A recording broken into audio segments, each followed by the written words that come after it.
প্রধানমন্ত্রী আরেকটা ভয়ঙ্কর কথা বলেছেন কয়েকদিন আগে।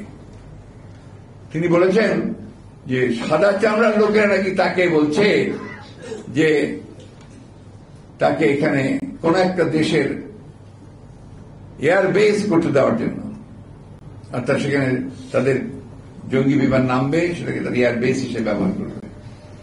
আর বাংলাদেশের একটা অংশ অর্থাৎ চট্টগ্রাম এবং মিয়ানমারকে নিয়ে নতুন একটা খ্রিস্টান রাষ্ট্র তৈরি করবার তারা চেষ্টা করছে। আমি গতকাল বলছি, আজকে আবার বলছি যে প্রধানমন্ত্রীর উচিত হবে এই মুহূর্তে জনগণের সঙ্গে তার প্রকৃত ব্যাখ্যা তুলে ধরা, কারা এটা চাইছে এবং কেন চাইছে, আর আপনারা কেন এটাকে এতদিন পরে প্রকাশ করছেন, এটা আমরা জানতে চাই। কারণ আমাদের বাংলাদেশ স্বাধীনতা সার্বভৌমত্বের প্রশ্ন, এটা আমাদের সার্বভৌমত্বের প্রশ্ন। আপনাদের হাতে স্বাধীনতা কোনদিনই নিরাপদ না। আপনাদের এর আগের পররাষ্ট্রমন্ত্রী তিনি তো বলেই ফেললেন পাশের একটা দেশের ব্যাপারে যে তাদের সঙ্গে তাদের সম্পর্ক হচ্ছে স্বামী স্ত্রীর সম্পর্ক। তো যদি স্বামী স্ত্রীর সম্পর্ক হয় তাহলে আপনি আর সেখানে কি করে, তারা যে অন্যায়ভাবে আমাদের সমস্ত ন্যায্য পাওনা যেগুলো আমাদেরকে বঞ্চিত করছে সে ব্যাপারে তো কোনো কিছু করতে পারছে না। আমাদের পানির হিস্সা দেয় না, আমাদের তিস্তা পানির হিস্সা দেয় না, ফারাক্কার হিস্সা দেয় না, 154টা নদী অবিভক্ত নদী, সেই নদীগুলোর আমরা পানির হিস্সা পাই না। সীমান্তে আমাদের হত্যা হয়, সেই সম্পর্কে একটা টু শব্দ করে না। আজকে এই জিনিসগুলো আপনাদেরকে দেখতে হবে।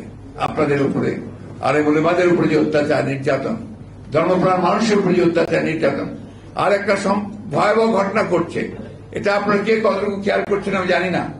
সেটা হচ্ছে যে প্রাইমারি স্কুলের যে টেক্সট বইয়ের মধ্যে, এগুলোর মধ্যে এমন এমন কারিকুলাম আনছে যা আমার কালচারের বিরুদ্ধে, আমার কৃষ্টির বিরুদ্ধে, আমার ধর্মের বিরুদ্ধে। এগুলো আমাদের কখনোই কোনো কালে আমরা এইভাবে চিন্তা করিনি। আমরা বড় হয়েছি ইসলামিক যে চিন্তাধারা, সেই চিন্তা আমাদের পরিবারের মধ্যে আমরা করিয়েছি।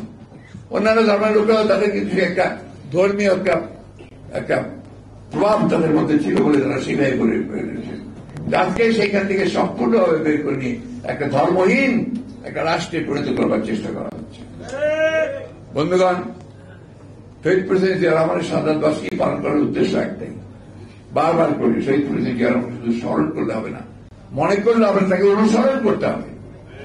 এবং আজকে যে দানব গত 15 বছর ধরে আমাদের ঘরের মধ্যে, বুকের মধ্যে চেপে বসে আছে, একে সরাতে না পারলে কিন্তু আপনার স্বাধীনতা থাকবে না, আপনার সার্বভৌমত্ব থাকবে না।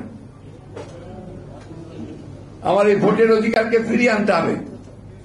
আজকে দেখেন, ভারতবর্ষে ভোটের অধিকার আছে বলে কিন্তু তারা অন্তত ওই যে মোদী 3 বার একেবারে নিরঙ্কুশ সংখ্যা গরিষ্ঠতা পেয়ে ক্ষমতায় যাওয়ার যে ইচ্ছা বাসনা, সেটাকে কিন্তু তারা রোধ করে দিয়েছে।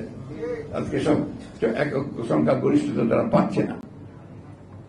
সেই অবস্থাটা আপনাদেরকে খেয়াল করে আমাদেরকে আজকে আবার নির্বাচন ব্যবস্থাকে ফিরিয়ে আনতে হবে এবং মানুষ যেন ভোট দিয়ে তার নিজস্ব পছন্দ মতো প্রতিনিধি নির্বাচিত করতে হবে, তার ব্যবস্থা করতে হবে। দেশনেত্রী বেগম খালেদা জিয়াকে যেন আমরা ফিরিয়ে আনতে পারি, মুক্ত করতে পারি, তার চিকিৎসার ব্যবস্থা করতে পারি, তার জন্য আমাদেরকে সংগ্রাম লড়াই করতে হবে। আমাদের নেতা তারেক রহমান সাহেব, যিনি বিদেশে নির্বাসিত আছেন মিথ্যা মামলায়, তাকে ফিরিয়ে আনবার জন্য আমাদেরকে সেই সংগ্রাম করতে হবে। সর্বোপরি দেশের মানুষকে মুক্ত করবার জন্য আমাদেরকে সংগ্রাম করতে হবে, আমার অধিকারকে ফিরে পাওয়ার জন্য সংগ্রাম করতে হবে।